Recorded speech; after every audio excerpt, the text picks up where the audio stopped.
Y'all can see how ashy I was right now. You would talk about me like my lotion. Just get into that. I thought my lotion was in my purse and it's not.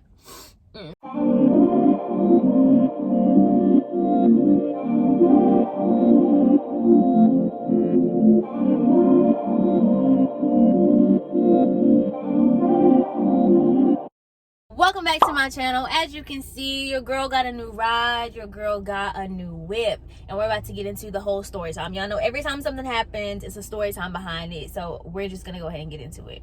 Right now, I'm actually about to go to the car wash, so I guess I'll take y'all with me. Let's go. As I am just fighting the temptation to go to Chick-fil-A. I'm doing a challenge where I'm gonna gain 10 pounds in 10 days, and I really want that to be home cooked food. I do not want to eat out. I'm gonna try my best in that 10 days to not eat out. It's very hard for me to do it. It's not, no, it's not actually hard. It's actually not hard at all. It just takes me telling myself I'm not gonna eat out and stick to it. So I'm not gonna go to Chick-fil-A. I'm just not going to Chick-fil-A. So just a little story time. I used to drive a Chevrolet Cruze, right? It was a my hair.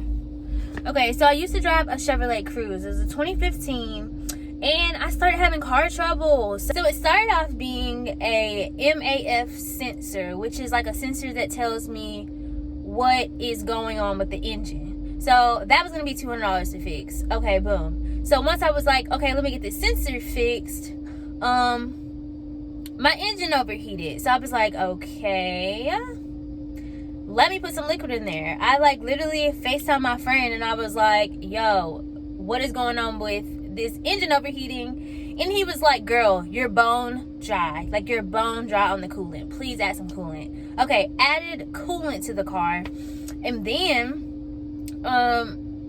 I take it to AutoZone because the light comes back on and it's a fuel pump. And when I say the fuel pump itself was $400 to $500, and then when I tell you that they want $200 to $300 to fix it, I was like, there's no way I was gonna be able to fix that. I had no money to fix that. So the only alternative was to trade it in and get a new car.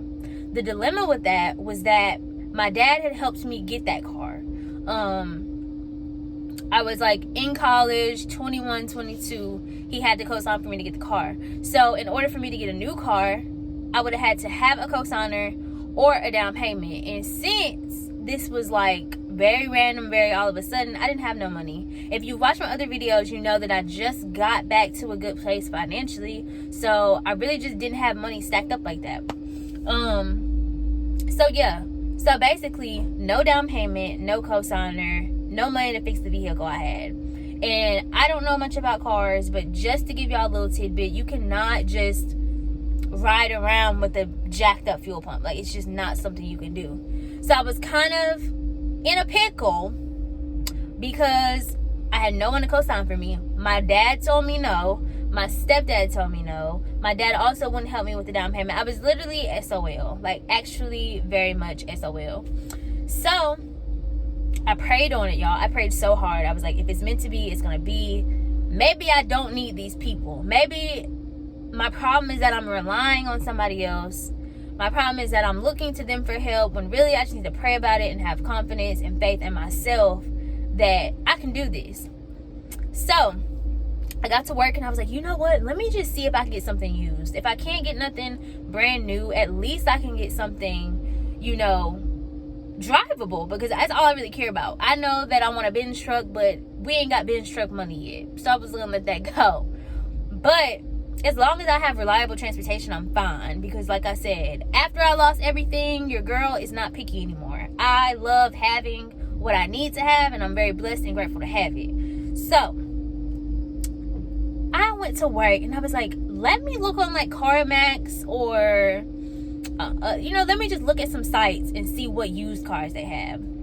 So I talked to a salesman. They ran my credit. They did all this. They was like, your credit is bomb. Your credit is A1, but you don't have income. The problem is you just started your job, and when you want to get a loan for a car, they need to see 2 years of employment. If you already watched my videos, you know that I was in nursing school. I did not work in nursing school. So I was in nursing school for about 2 years with no job. So they're only seeing 2 paycheck stubs in the last 2-3 years, you know? So my dilemma was income. So I was gonna need a down payment. I was gonna need a co-signer. Didn't have either. Both of my parents told me no. My mom just got her own new car, so she wasn't gonna be able to help me. And I'm just like, what am I gonna do? So I prayed to God and I said, if it is meant to be, I know you shall make a way. If that means that you're gonna let me push this car through, let me make it on this car until I get something new, or you're gonna make a way. So I went to work the next day. I was like, let me just look and try to do a trade-in. Let me just see what I can see. Mind you, I've already done that, but I was like, okay, I prayed about it. Let's just see what's gonna happen. So I go to work and I'm looking on Drive Time and I'm like, let me just see how much they offer me for my Chevy, because previously I owed like $5,000 on that Chevy. Like, I owed a good chunk of money that I didn't have. So I did a Kelly Blue Book on it. This glue. I did a Kelly Blue Book on it, and it told me I would get maybe like $4,000. So I was like, okay, that was gonna do nothing. I was gonna be what they call upside down, which is it will be worth less than what I owe. I get on Drive Time and they tell me they'll give me $6,000. So I'm like, cool. If they give me $6,000, I can pay it off, take my stepdad off of it, and then I can maybe have a little change on the end, you know, for a little down payment. So here I am walking into Drive Time, no money to put down, though still 1 month on my job, and no cosigner. But I said, let's just see.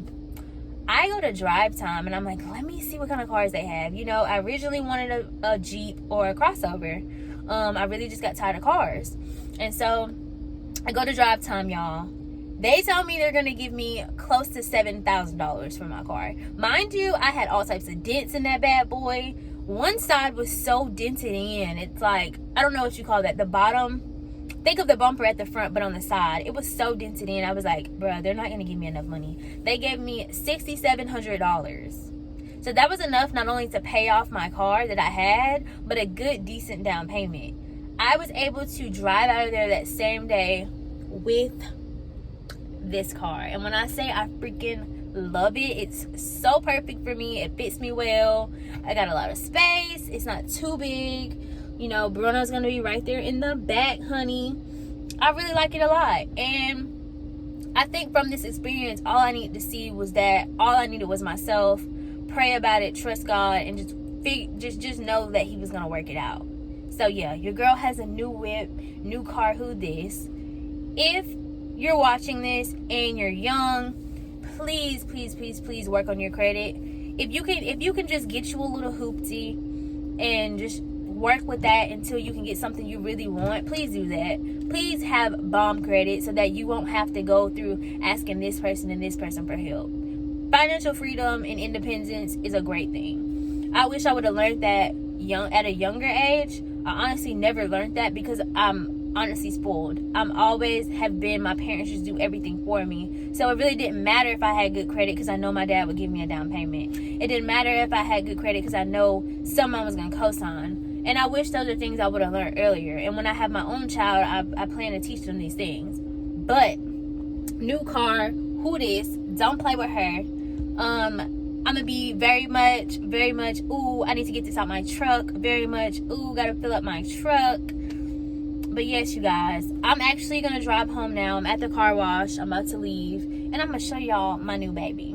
I finally made it home, so now I can show y'all my baby. Alright, you guys, so this is my new baby. It is a Kia Sportage. At first, I was looking at the Sorento, but I felt that it was too big for me. So, hey, bro. Tell YouTube, hey. He don't like y'all. Tell him, hey. Okay, so this is the inside. You know, we're giving the dash, of course. Wouldn't be me if I didn't have a Red Bull on hand. Okay, we got the back. I accidentally got baking soda on the carpet and the seats. My mom smokes, so I put baking soda in my clothes and stuff to get the scent out, but I didn't vacuum that very well at all. Bro, come here. Why you always gotta be in the streets? Are you a street runner? And of course, since I traded my car in, I had all this crap in my car and I just threw it in the back. But oh, come here, bro. Bruno, why would you run to a car that's driving? You not love your life? So yes, you guys, this is her, this is she, and I love it. I always said I wanted a little truck, but I was scared that it would be too big. But yes, very much might not be a lot to y'all, but it's a lot to me. It's mine, and I'm gonna stick beside her because I did it all on my own. But as always, thank you guys so much for watching, and I'll see y'all in the next video.